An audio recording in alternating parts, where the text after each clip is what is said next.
Star news Marathi, नवे पाऊल नवी दिशा।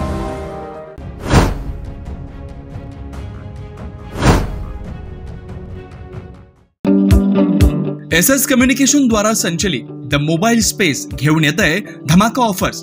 आयफोन सह सर्व प्रकारच्या नामवंत कंपन्यांचे अँड्रॉइड फोन खरेदी करा आणि प्रत्येक मोबाईल खरेदीवर मिळवा हमखास भेटवस्तू आणि सोबत मिळवा 2 वर्षांची वॉरंटी। एवढंच नव्हे तर ब्रँडेड मोबाईलवर 30% डिस्काउंट, ॲक्सेसरीजवर तब्बल 70% मोठा डिस्काउंट। शिवाय आमच्याकडे अत्याधुनिक पद्धतीने मोबाईल दुरुस्ती देखील उपलब्ध। या धमाकेदार ऑफरचा लाभ घेण्यासाठी द मोबाईल स्पेस या शोरूमला आजच भेट द्या। तुम्हाला सोने खरेदी करायचं आहे तर मग चला विट्याच्या ओम ज्वेलर्स मध्ये।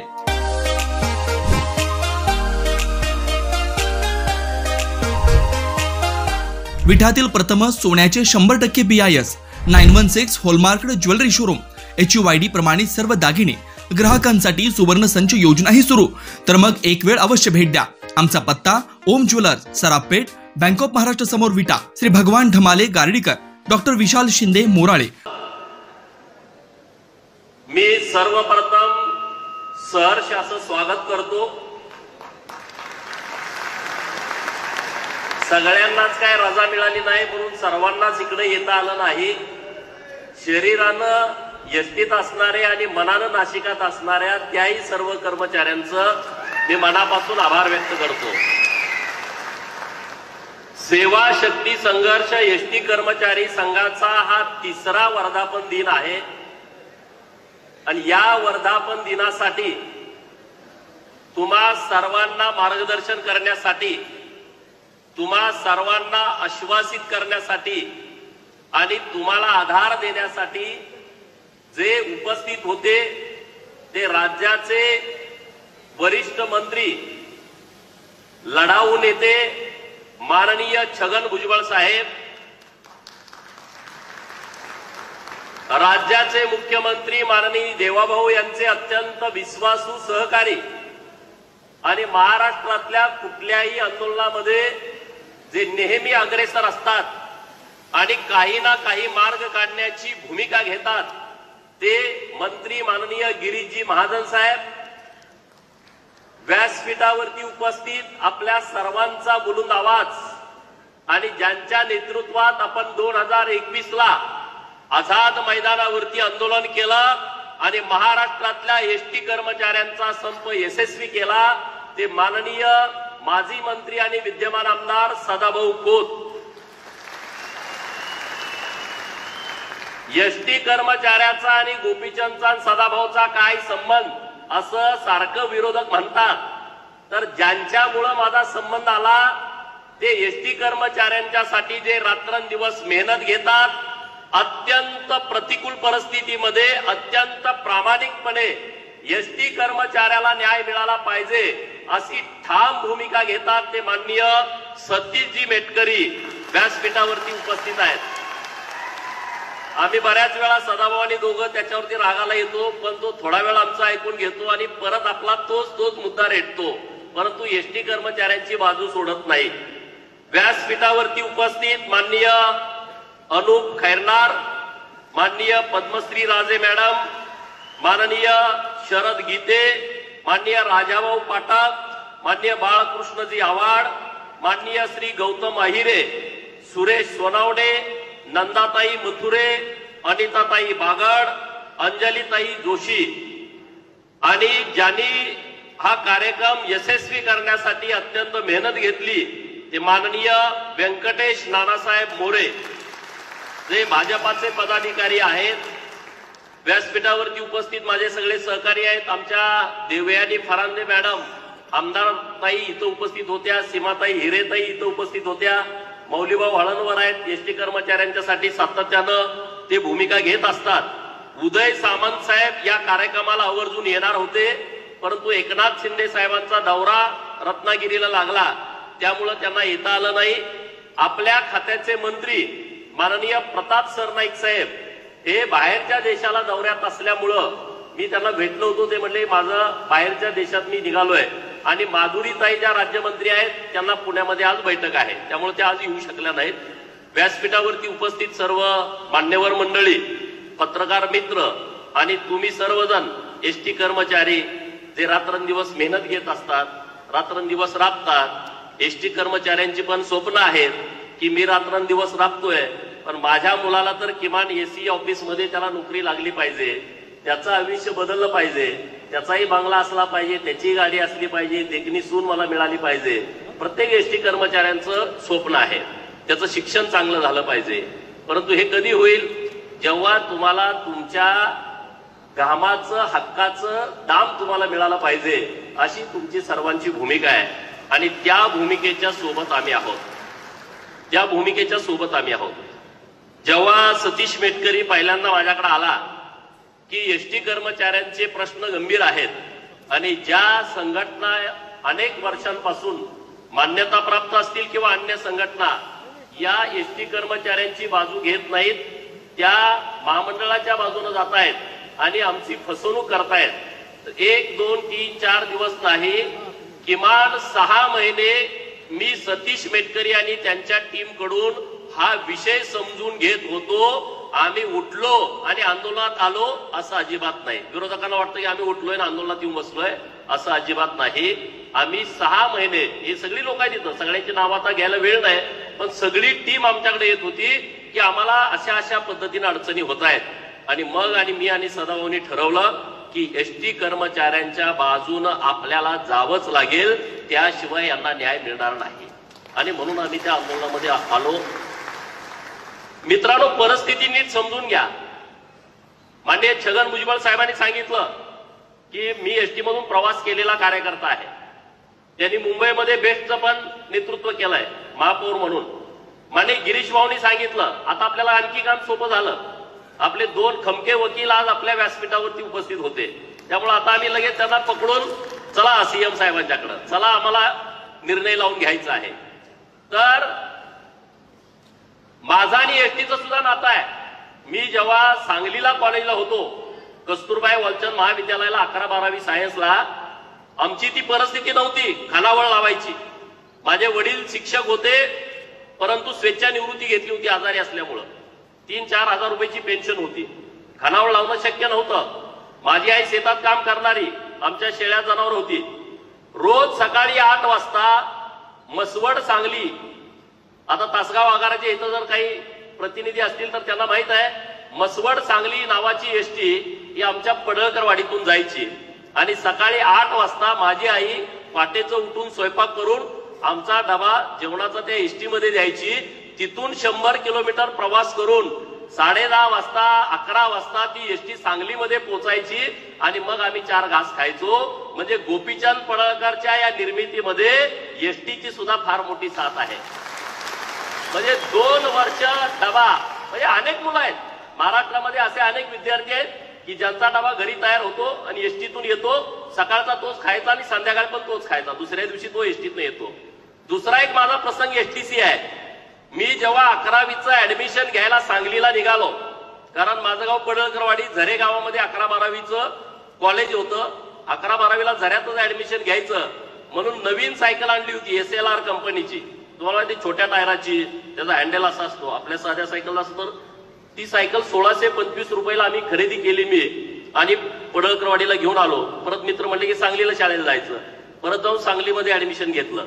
आणि मग जेव्हा पत्र्याची पेटी सगळं, आता सुटकेस आल्या, तेव्हा काही ती परिस्थिती नव्हती. ज्यांची परिस्थिती त्यांच्याकडे असेल, आपल्याकडे काही नव्हती. पत्र्याच्या पेटीमध्ये सगळं भरून आणि ती एसटीवरती टपावरती ती सायकल टाकली आणि मग नवीन सायकल हो, एकदम खट्ट. प्रत्येक जिथं कुठं एसटी उतरल तिथं उतरून शिडून चढून बघायचं आहे का. गाणंदमध्ये उतरलो, खरसुंडीत उतरलो, भिवघाटवरती उतरलो, ती परत खानापूरला गाडी जायची, बंद पेड मार्गे तासगावला, खानापुरात उतरलो, परत एसटीच्या टपावरती चढलो, एसटीवरती सायकल आहे का, आहे, परत गाडीत बसलो, परत पेड मार्गे विजयनगर, पेड मार्गे गोटेवाडी मार्गे गेली तासगावमध्ये गाडी, तासगावमध्ये गाडी थांबली, तासगावमध्ये खाली उतरलो, परत टपावरती चढलो, सायकल नाही. अरे बाप रे, परत खाली उतरलो, परत गाडीत त्या पेट्या का बघितलं, तीच गाड्या का बनवून परत वर चढलो, सायकल नाही. परत उतरलो, पेटी खाली घेतली, उतरलो, त्या डेपो मॅनेजरकडे गेलो. अहो म्हटलं माझी सायकल पडळकरवाडीमध्ये आम्ही मी एसटीच्या टपावरती ठेवली होती. तासगाव मध्ये आलो तर सायकल नाही, खानापुरात ती सायकल होती. अरे बापरे, ते म्हटलं सायकल पडली असेल. मग परत दुसरी एसटी पकडली, खानापूर पर्यंत एका डाव्या बाजून बघत गेलो, कुठं पडल्या का नाही. परत दुसरी पकडली गाडी, खानापुरातनं तासगावला आलो, दुसऱ्या बाजूला सायकल पडल्या का नाही. मग त्या दिवशी डेपो मॅनेजरकडे मी अर्ज लिहून दिला की माझी सायकल चोरीला गेलेली आहे. डेपो मॅनेजर मला माझा काही संबंध नाही, तुम्ही पोलीस स्टेशनला जावा. आणि मग मी तासगाव पोलीस स्टेशन मध्ये गेलो. 11वीच्या ऍडमिशनच्या वेळेस माझी सायकल चोरीला गेल्या, सायकल काही मला मिळाली नाही. परत दुसऱ्या वर्षी, कारण ती परिस्थिती नव्हती सायकल घ्यायची, 1 वर्ष तसंच राहिलो. माझ्या आईनं शेळ्याची करडं विकल्याच्या नंतर परत मला सायकलला पैसे पाठवून दिलं. माझे वडील आजारी होते, त्यांना सांगणं, अरे म्हटलं त्यांना धक्का बसेल म्हणून ती सांगितलं नाही. मग दुसऱ्या वर्षी 1675 रुपयाला, 50 रुपये त्या सायकलची किंमत वाढली होती, 1675 रुपयाला ती सायकल घेतली. आणि एसटी वरनं सायकल चोरीला जात्या म्हणून मी सांगलीतनं परत एसटी वरती टपावरती टाकली नाही, स्वतः चालवत मी पडळकरवाडीला 100 किलोमीटर आलो.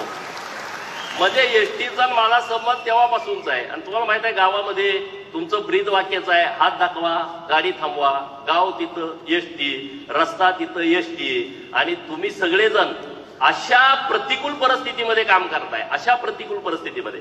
आता रस्ते वगैरे चांगले झाले, परंतु ती पूर्वी परिस्थिती नव्हती. नाहीतर आता तुम्ही आजही मी तुमच्याशी बोलत असताना एसटी कर्मचारी जेव्हा मुक्कामी गाडी घेऊन गावामध्ये जातो, तिथं शौचालयाची सोय नसते. जेव्हा तो मुक्कामी जातो, तो देवळामध्ये झोपतो. परिस्थिती आहे, आजची पण ही परिस्थिती आहे. अशा प्रतिकूल परिस्थितीमध्ये एसटी कर्मचारी हा महाराष्ट्रातल्या खेड्यापाड्यातल्या, जिथं कुठं वाहनं नाहीत, आता 4 व्हीलर वगैरे गाड्या आल्या, आता 2 व्हीलर गाड्या जास्तीच्या झाल्या, परंतु गावामध्ये कधी कधी 4 व्हीलर एक पण गाडी नव्हती. अशा वेळेस एसटीची वाट अख्खं गाव बघत बसायचं. आम्ही जेव्हा शाळेत होतो, आमच्या पडळकरवाडीच्या शाळेच्या समोरच एसटीचा स्टॉप आहे. तिकडं चढावर गाडी दिसली, सगळी एसटी आली, एसटी आली, एसटी आली, सगळी पोरं एसटीच्या कडेली. त्याचं काय काम नाही, कोण आलंय, कोण उतरतंय, कोण चढतंय. म्हणजे ती एक आत्मीयता सगळ्यांचीच या एसटीच्या सोबत होती. आणि म्हणून जेव्हा सतीश मेटकरी आम्हाला बोलले की एसटी कर्मचाऱ्याच्या वरती अन्याय होतोय, मी आणि सदाभाऊ या प्रकरणामध्ये उतरलो. सदाभाऊ आणि मी तुमच्या सोबत आझाद मैदानावरती आलो. तेव्हा विरोधी पक्ष नेते होते देवाभाऊ, तेव्हा आपली सत्ता नव्हती. आम्ही इतका विषय लावून धरला, सरकारला निर्णयावरती यावं लागलं. आणि मग आम्ही 15 दिवस, 16व्या दिवशी आम्ही तिथून बाहेर पडलो. आमच्यावरती टीका टिप्पणी झाली की कर्मचाऱ्याला तुम्ही वाऱ्यावरती सोडून गेला, कर्मचाऱ्यांच्या वरती तुम्ही अन्याय केला. परंतु राज्याचे विरोधी पक्ष नेते आणि आत्ताचे मुख्यमंत्री, म्हणजे माझ्या नेत्याचा मला अभिमान का वाटतो, तेव्हा ते विरोधी पक्षात होते. त्यांना जर एसटी कर्मचारी ऐकायला तयार नाहीत, आंदोलन पेटवायचं तर ते पेटवू शकले असते ना. एसटी कर्मचारी ऐकायलाच तयार नाही आणि विरोधकाला, सरकारला आपल्याला नागवता येत आहे. परंतु राज्याचे विरोधी पक्ष नेते आणि त्यांनी आम्हाला सांगितलं, 3-4 वेळा सदाभाऊच्या आणि आमच्या बैठका झाल्या, आता जे सरकार द्यायला तयार आहे ते 100% तुम्ही स्वीकारा आणि हे आंदोलन तुम्ही मागं घ्या. देवाभाऊ विरोधी पक्षात असताना, इथं जर दुसऱ्या पक्षाचा प्रमुख माणूस जर विरोधात असता, अरे पेटू दे म्हणला असता, कशाला तुम्ही मागे घेताय, एसटी कर्मचारीवाले ऐकत नाहीत ना, सरकारला तुम्ही त्रास द्यायला सुरू करा. परंतु 16व्या दिवशी माननीय देवाभाऊनी सांगितलं, सरकारने तुमच्या समोर जो प्रस्ताव मांडलाय तो कर्मचाऱ्यांच्या हिताचा आहे. आणि देवाभाऊंशी चर्चा करून मी आणि सदाभाऊनं आम्ही त्यातून माघार घेतली. तुम्ही कर्मचारी ऐकायला तयार नव्हता, परंतु ती जी वाढ दिली 5,000, 4,000 आणि 2,500 मूळ बेसिक मध्ये जी वाढ दिली, ती जी मान्यता प्राप्त संघटना आहे त्यांच्या पुढच्या पण आयुष्यात जमणार नाही आणि मागच्याही त्यांनी कार्यकर्तीमध्ये त्यांना जमलं नाही. त्यांना जमलं नाही. कोल्हापूरचं का कुठलं अधिवेशन होतं, एसटी कर्मचाऱ्यांचं विलिनीकरण झालंच पाहिजे. अरे झालं पाहिजे म्हणजे कसं झालं पाहिजे. आम्ही ह्या सगळ्या संघटनांच्या विरोधामध्ये होतो. आपलं ठरलं होतं काय, एसटी डेपो मध्ये संघटनाचा बोर्ड ठेवायचा नाही, उपटून टाकायचा. बरोबर की नाही. पहिली आपली भूमिका काय होती, आपल्याला संघटना नको, की जी संघटना तुमची बाजू घेत नाही, जी संघटना तुमच्यासाठी काम करत नाही. आणि परत परिस्थिती अशी झाली की तुमचा कायदाच असा आहे की सरकार संघटनेशिवाय कर्मचाऱ्याशी बोलत नाही. बरोबर की नाही. अरे मी आणि सदाभाऊ असं काम केलंय की गेल्या 4-5 वर्षामध्ये एसटीचा कंडक्टर, एसटीचा ड्रायव्हर, एसटीचा मेकॅनिकल विभागात काम करणारा कर्मचारी सुद्धा महाराष्ट्राच्या मुख्यमंत्र्यांच्या सोबत बोलला। एसटीचा कंडक्टर, एसटीचा ड्रायव्हर महाराष्ट्राच्या विधान परिषदेच्या सभापती साहेबांच्या सोबत बोलला, परिवहन खात्याच्या मंत्र्यासोबत बोलला। हे पहिल्यांदा असं घडलं, नाहीतर संघटनेचा अध्यक्ष, संघटनेचा सचिव, संघटनेचे पदाधिकारी याच्या पलीकडे कधी चर्चा झाली नाही। परंतु कायदा बाजूला ठेवून एसटी कर्मचाऱ्यांच्या सोबत बोलण्याचं काम सरकारच्या माध्यमातून घडलं। हे का घडलं? तुम्ही कर्मचारी सगळे संघटित होता, तुम्ही सगळे कर्मचारी एक साथ होता। आज परिस्थिती काय एसटीची? आज 50% महिलांना सूट आपल्या सरकारनं दिली नसती तर एसटी आज डबघायला आली असती। हे तुम्हाला मान्य आहे की नाही? 50% माझ्या भगिनींना एसटी मध्ये सवलत दिली, तिकडे कर्नाटक सरकारनं 100% दिली। आज ते भिकेला लागलंय महामंडळ। तुम्ही माहिती घ्या, आज ती परिस्थिती राहिली नाही। परंतु आपल्या मुख्यमंत्री एकनाथ शिंदे साहेब आणि उपमुख्यमंत्री तेव्हाचे देवा भाऊनी अत्यंत विचारपूर्वक हा निर्णय केला आणि 50% माझ्या बहिणींना एसटी प्रवासात सूट दिल्यामुळं आज एसटी रुळावरती आहे, आज एसटी डांबरी रस्त्यावरनं फिरतेय। त्या योजनेला मोठं श्रेय जात आहे। मित्रांनो, मी काय आकडेवारी समोर आणली, ही काय माझी आकडेवारी नाही। एसटी महामंडळानं श्वेतपत्रिका काढली, बरोबर? त्यातले मी आकडे तुम्हाला सांगणार आहे। महामंडळाचं मागील 5 वर्षात सवलतीची प्रतिपूर्ती आणि चलनीय उत्पन्न, हे आकडा माझा नाही, मी छापलेला नाही। यामध्ये 2019 आणि 20 ला चलनीय उत्पन्न होतं 5896.25 कोटी आणि सवलतीचं उत्पन्न होतं 1706 कोटी। किती? 1706 कोटी। म्हणजे एकूण किती झाले? 7902 कोटी, नाही 7602 कोटी। हे कधीच सांगतोय? 2019चं। आता मी मधलं सांगत नाही तुम्हाला, डायरेक्ट 2024 आणि 25 सांगतो, वेळ आपल्याकडे कमी आहे। 2024-25 ला चलनीय उत्पन्न आहे 5703.21 कोटी आणि सवलतीचं उत्पन्न आहे 4807 कोटी। तफावत किती आहे बघा? 1706 कोटी होते 19-20 ला, आता आहे 4807 कोटी रुपये। आणि एकूण उत्पन्न किती झालं? 7702 कोटी 19-20 ला आणि 24-25 ला झालं 10510 कोटी। किती? 10510 कोटी, म्हणजे 2908 कोटी रुपये 19-20 पेक्षा वाढ आहे। किती? म्हणजे 3000 कोटी। अजून एवढी म्हणतो एसटी तोट्यात आहे। अरे 2019-20 पेक्षा जर 3000 कोटी रुपये इन्कम मध्ये वाढ झाली असेल तर प्रॉफिट मध्ये यायला पाहिजे ना। दुसरे एक पान तुम्हाला सांगतो, 1981 ला एसटी महामंडळाकडे एसट्या किती होत्या? 10,028। 1981 ला, माझा जन्म 82चा आहे, म्हणजे तेव्हाच मी तुम्हाला सांगतोय एसट्या होत्या 10,028। आता मी तुमच्या सोबत बोलत असताना 2024-25 ला एसट्या आहेत 15,764। 11-12 ला ह्या एसट्या होत्या 18,285। 1981 ते 2025 म्हणजे 40-45 वर्षामध्ये लोकसंख्या किती वाढली बघा। 1981 ला या महाराष्ट्राची लोकसंख्या होती 6,26,93,198। 81 ला। आता 2011च्या जनगणनेनुसार, आता 21 ला जनगणना झाली, संख्या होती 11,23,74,333। आता ती ढोबळ संख्या आहे महाराष्ट्राची, म्हणजे 6 कोटी कुठं आणि 14 कोटी कुठं। 6 गाड्या 14 कोटी लोकसंख्या असताना 15,000 गाडी, कर्मचारी किती होते? 10,000 एसटी असताना 79,458 कर्मचारी. 14 कोटी लोकसंख्या महाराष्ट्राची असताना कर्मचारी किती आहेत? 96 कर्मचारी. म्हणजे वाढले किती? 7,04,000 वाढले किती? 86,000. म्हणजे वाढले किती कर्मचारी? दुप्पट लोकसंख्या वाढल्यानंतर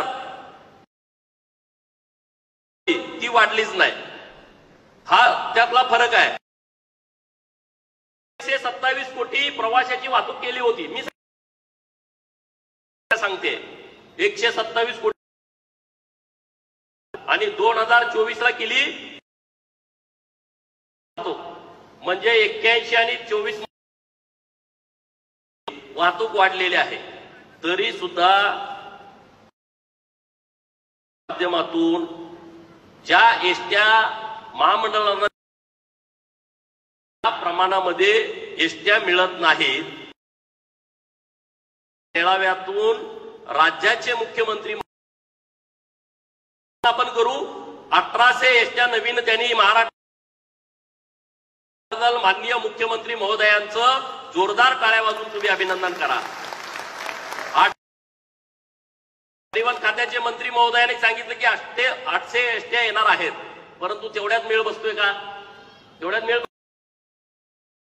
एसट्या वाढवल्या पाहिजेत, तुम्ही कर्मचारी वाढवले पाहिजेत, तर गाव तिथं एसटी रस्ता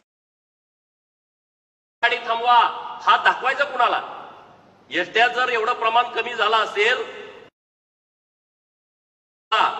हे सगळं महत्वाचे विषय आहेत. आमची संघटनामध्ये नुसतं कर्मचाऱ्याचं आम्हाला मिळालं पाहिजेत, परंतु एसटी महामंडळ सुद्धा सुभावना असणारी आमची कर्मचाऱ्यांची संघटना आहे. आमचा कर्मचारी टिकल, एसटी महामंडळाच्या प्रवासी मिळतील, एसटी महामंडळ प्रवाशांची संख्या वाढेल, एसटी महामंडळ सुविधा दिल्या तर आमचे प्रवासी तिकडे, खासगी गाडीवाले तर एसटीतनं ओढून सगळे बसमध्ये घेऊन जातात. आमचा एसटी कर्मचारी काय का? श्वेतपत्रिकेमध्ये एक डाऊट असा आहे की 899 कोटी दाखवलंय, इतर खर्च म्हणून 899 कोटी रुपये दाखवलंय. काय हे एसटी कर्मचाऱ्यांना समजलं पाहिजे अशी आपल्या सर्वांची भावना आहे. काय केलं, कशामध्ये गेलंय आणि 24-25 च श्वेतपत्रिकेमध्ये काय नाही ते पण सगळं समोर आलं पाहिजे ना. आणि आहेत की सरकार एसटी कर्मचाऱ्यांच्या बाजूने ठाम आहे हे आम्हाला कृतीतून दिसलंय. कारण पूर्वी जे पगार वाढवला 5,000, 4,000, 2,500 आणि 2,000 हा वाढवला होता 25 नोव्हेंबर 2021 ला आणि 4 सप्टेंबर 2024 ला करण्याचा निर्णय केला. मान्यता प्राप्त संघटना काय म्हणत होती? सर सकट 5,000, बरोबर ना? त्यांचं पत्र होतं सर म्हणजे 5,000 ज्याला दिले त्याला 0 रुपये, 4,000 रुपये दिले त्याला 1,000 आणि 2,500 रुपये दिले त्याला 2,500. आम्ही ते मान्य केलं का? आम्ही तर खरं 7,000 चढून बसलो होतो. आम्ही म्हटलं तुम्ही किमान 7,000ची वाढ मान्य केलं. आमच्यावरती जुनी लोक करायचं ठरलं. ज्यांना पूर्वी 2,500 वाढवून दिले, ज्यांना 4,000 दिलं होतं त्यांना 2,500 पोरं लागली होती. अरे 124 लोकांनी आत्महत्या केल्या होत्या. जोपर्यंत आम्ही आंदोलनात आलो नव्हतो तेव्हा माझ्या एसटी कर्मचाऱ्यांनी 124 लोकांनी आत्महत्या केल्या होत्या. तिथून आत्महत्याचा विषय बऱ्यापैकी संपुष्टात आला. 1-2 परंतु बऱ्यापैकी एसटी कर्मचाऱ्यांचा आत्महत्याचा विषय संपून गेला. नाहीतर विरोधक म्हणतात गोपीचंद पडळकर एसटी कर्मचारी एक येऊन भेट ना, एसटी कर्मचाऱ्यांना भेटा, तुम्ही त्यांना विचारा. आमचा फसवायचा विषय नाही.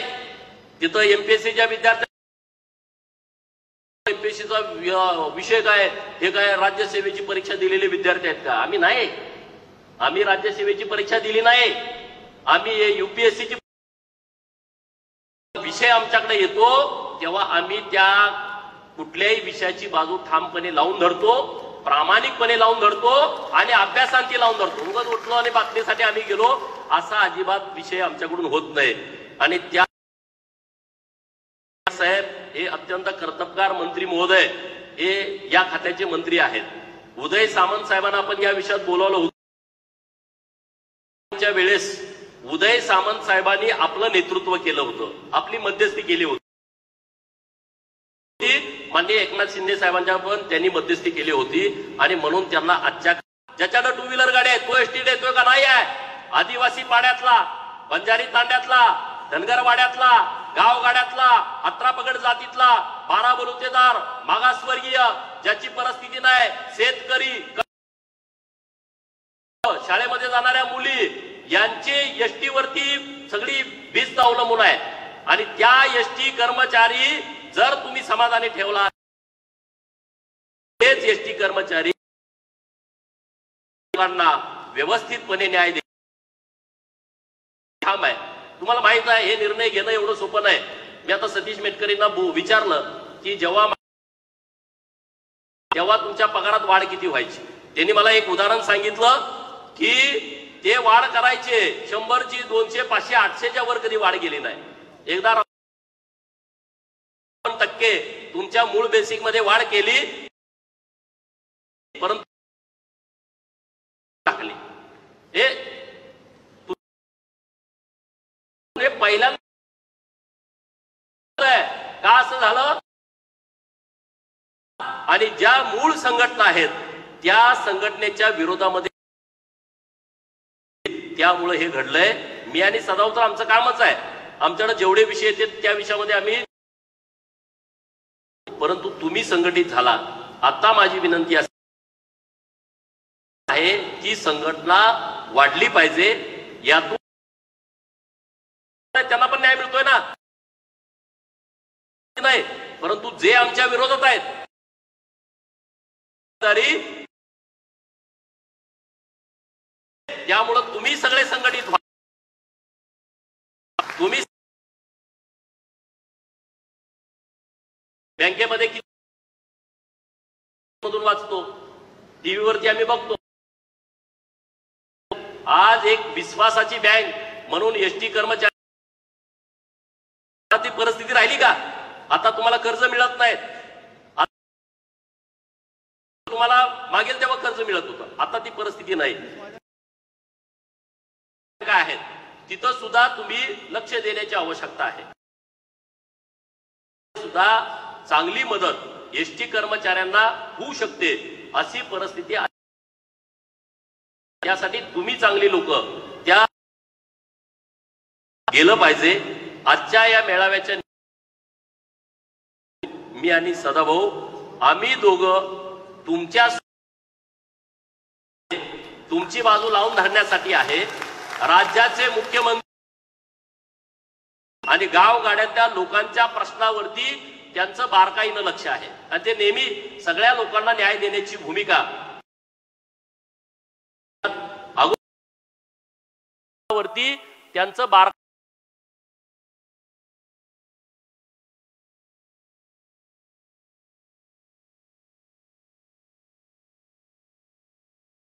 बाबतीमध्ये चांगली भूमिका घेतली. आपण तर माग गणपतीच्या काळामध्ये संप पुकारायचं धाडस केलं आणि त्यामुळं सदाभाऊंना काय त्यांना आता ते खाजगीत तुम्हाला सांगतो, त्यांना एकदम असं जोरात खवळले साहेब की बाबा तुम्ही कशाला असं करताय. आम्ही नाव कर्मचाऱ्यांचा विषय आहे, कर्मचाऱ्यांच्या बाबतीमध्ये तुम्ही निर्णय घ्या. आणि त्यामुळं हा 2024चा निर्णय आपण म्हटलं की आम्ही संप करणार आणि तेव्हा हा विषय मार्गी लागला आणि 6,500 सरसकट तुम्हा सगळ्या लोकांना वाढ मिळाली. ही परिस्थिती तेव्हाची आहे. आणि त्यामुळे आता आम्ही काय केलं हे आता तुम्हाला नव्यानं सांगण्याची आवश्यकता नाही, परंतु तुम्ही सगळे कर्मचारी एकत्रित राहा, संघटित राहा. एकीमध्ये प्रचंड ताकद असते. आता सगळी वेल एज्युकेटेड ड्रायव्हर कंडक्टर, पूर्वीची परिस्थिती नाही आहे. पूर्वी लोकांचं शिक्षण कमी होतं, ते ड्रायव्हर लोक झाली होती. पूर्वी लोकांचं शिक्षण कमी होतं, ते वाहक लोक झाली होती. आता वेल एज्युकेटेड सगळी मुलं आहेत, निर्व्यसनाचं प्रमाण आता प्रचंड आहे. व्यसनी लोक आता एसटी मध्ये मोठ्या प्रमाणात नाहीत. पूर्वी ती परिस्थिती होती. आता बऱ्यापैकी 70% मोठा बदल एसटी कर्मचाऱ्यांच्या मध्ये सुद्धा झालेला आहे. आणि त्यामुळं गिरीश भाऊंनी जशा पद्धतीनं सांगितलं 2-4 दिवसात होणार नाही, पण पुढच्या 8-15 दिवसामध्ये राज्याचे मुख्यमंत्री महोदयांच्या सोबत एक एसटी कर्मचाऱ्यांच्या प्रश्नावरती आपण बैठक लावू आणि तुमचे सगळे विषय माननीय देवाभाऊंच्या कानावरती घालू, माननीय परिवहन मंत्री माननीय सरनाईक साहेबांच्या कानावरती घालू, राज्यमंत्री माननीय आपल्या माधुरीताई आहेत पुण्याच्या, त्यांच्या कानावरती घालू आणि तुमच्या प्रश्नाची सोडवणूक 100% करण्याच्या दृष्टिकोनातून आम्ही प्रामाणिकपणे प्रयत्न करू. त्याबद्दल तुम्ही अजिबात चिंता करू नका, अजिबात काळजी करू नका. महाराष्ट्राच्या कानाकोपऱ्यातून तुम्ही आलाय, जाताना व्यवस्थितपणे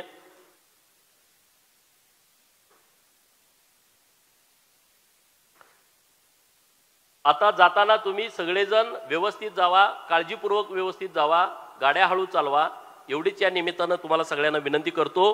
सतीश मेटकरींच्या साठी तुम्ही जोरदार टाळ्या वाजवा.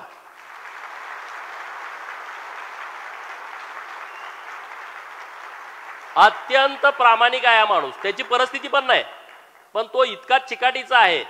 आता ते सपकाळ साहेब खवळले, तिथं त्यांना काहीतरी बोलायचं होतं पण त्यांना बोलवू दिलं नाही. हे टीम जी आहे नाही अत्यंत प्रामाणिक आहे. 2-3 वेळा त्यांनी तर आम्हाला असं तोंडावर पाडलं, सदाभाऊला मला, सरकारबरोबर आम्ही बोलणी करायचो. आम्ही हा ठीक आहे, कर्मचारी आमच्या बाजू आहे, हे तिथं मिळूच तरच बोलायचे. हा आम्ही तुमच्या बाजूने आहे, बाहेर आले का आमच्या विरोधात बोलायचे. आम्ही म्हटलं ठीक आहे, ते कर्मचाऱ्यांच्या बाजूने आहेत. हे जे अत्यंत प्रामाणिकपणे आणि अभ्यासानं, अरे त्या तुमच्या अधिकाऱ्यानं पण मटेरियल नाही. जेव्हा पगार वाढ करायची होती ना, अधिकाऱ्यानं विषयच नव्हता. IAS लेव्हलचे अधिकारी, त्यांच्याकडे कसा वाढायचा, किती वाढणार, सरकारवरती किती बोजा पडणार. आम्ही जे प्रपोजल घेऊन गेलो, मुख्यमंत्री म्हणले अरे तुम्ही काय करताय, तुमच्याकडे काहीच नाही, हे तरी संघटनावाले सगळे द्यायला लागलेत.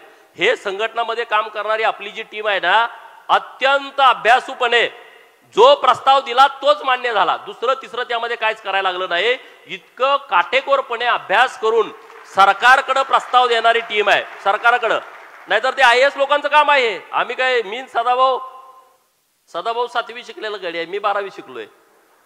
परंतु जेव्हा आम्ही हा विषय पुढे मांडला तेव्हा मुख्यमंत्री महोदय म्हटले अरे कुठून कसं आणलं. हे म्हटलं ही आमचं गडी एकदम वकिलासारखं जायचं सगळं, तेवढं बारकाव्यानं अभ्यास करतायत. तर ही टीम जी मिळाली आहे एसटी कर्मचाऱ्यांना, यांना जपा. ना यांच्याकडे इनोवा गाडी आहे, ना यांच्याकडे बंगला आहे, ना यांच्या नावावर संघटनेची कुठली प्रॉपर्टी आहे. परंतु हे जे प्रामाणिकपणे एसटी कर्मचाऱ्यांच्यासाठी लढतायत, त्यामुळं ही तुमची पगारवाढ झालेली आहे. सरकार, सदाभाऊ खोत आणि मी फक्त ह्यातलं निमित्त आहे. ही जी टीम काम करते, ह्या टीमच्या अभ्यासपूर्ण कामाला मिळालेलं हे यश आहे, एवढंच मी तुम्हाला सांगतो. आणि या सगळ्या लोकांच्या पाठीमागं प्रामाणिकपणे राहावा. ह्यांचा हेतू एसटी कर्मचाऱ्यांच्यासाठी प्रामाणिक आहे. आता ते 18 कर्मचारी तिकडे गेले बघा आंदोलन करायला, तिकडे कुठं मलबार हिलकडे कुणाचं तर घर आहे की, कुणाचं आहे घर तिकडं. आता ते आम्हाला ज्ञान पाजळतायत, परवा हैसं झालं तसं झालं. अरे ते एसटी कर्मचाऱ्यांच्या वरती केस आहे, ती मागं काढून घ्या ना. एसटी कर्मचारी जेलमध्ये गेले होते, त्या एसटी कर्मचाऱ्यांच्या वरती जे केस दाखल केलेले आहे ती केस मागं काढून घेण्यात यावी. कोण फिर्यादी आहे मला माहित नाही. सरकारचा फिर्यादी असेल सरकारनं काढून घ्यावी, पुढाऱ्यांचा फिर्यादी असेल पुढाऱ्यांनी त्यांना सांगावं आणि ती केस काढून घ्यावी आणि त्या कर्मचाऱ्यांना न्याय द्यावा. एवढीच मागणी आपल्या माध्यमातून सरकारकडे करतो. आणि तुम्ही इतक्या मोठ्या संख्येनं सारखं म्हणाय तुम्ही आपल्याला मेळावा घ्यायचा आहे, मेळावा घ्यायचा आहे, मेळावा घ्यायचा आहे. नाशिककरांचं खरं तर कौतुक केलं पाहिजे. हे जे आपले सहकारी आहेत व्यंकटेश मोरे, त्यांच्यासाठी एकदा टाळ्या वाजवा. ते काही एसटी कर्मचारी नाहीत, ते भारतीय जनता पार्टीचे पदाधिकारी आहेत.